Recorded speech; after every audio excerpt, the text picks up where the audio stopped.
একটি মেয়ে ছিল, সীতা, সাবিত্রী ও দ্রৌপদীর দেশের মেয়ে। যা খুশি একটা নাম কল্পনা করে নিও। মেয়েটি হৃদয়হীনা।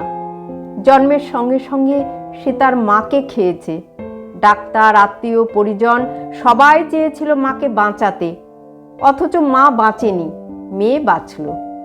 মেয়ের বাপ ঘৃণায় বলল, মা খাকি হার্টলেস মেয়ে। মেয়েটা সবার তাচ্ছিল্য পেতে পেতে বড় হলো। বড় হতে হতে ঘৃণা পেল, ঘৃণা পেতে পেতে ইউক্যালিপটাসের মতো নিষ্ক্রিয় হয়ে রইল।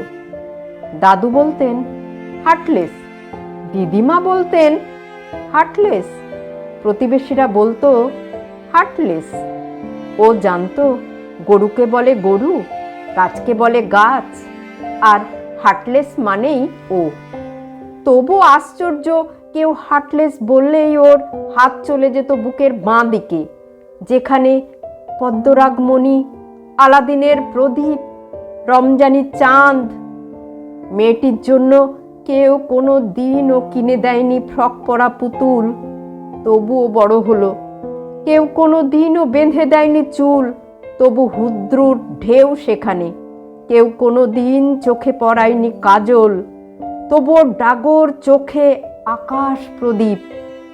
যে ছেলেটিকে মেয়েটি ভালোবাসত, বলেছিল তোমাকে ছাড়া, বাপের আদেশে ছেলেটিকে প্রত্যাখ্যান করলো। ছেলেটি বলল হার্টলেস। ছেলেটির অনুরোধে বাপের মনোনীত পাত্রকে ও বিয়ে করল না। বাপ বলল হার্টলেস। তারপর কি একটা অসুখে হৃদয়হীনা মেয়েটি দিল্লির হাসপাতালে মারা গেল। ডাক্তাররা বললেন ব্রেন ডেথ। তারা দেখলেন মেয়েটির হার্ট আশ্চর্য রকমের সচল এবং সক্রিয়। আর সেই দিনই দিল্লির হাসপাতালের কেবিনে এক পরম হৃদয়বান ব্যক্তির মৃত্যু ঘটতে চলেছে। ডাক্তাররা বললেন হার্ট ডেথ। দুপক্ষের সম্মতি নিয়ে হৃদয়হীনা মেয়েটির হৃদয় হৃদয়বান লোকটির প্রকোষ্ঠে স্থাপন করা হলো। লোকটি বেঁচে উঠলেন।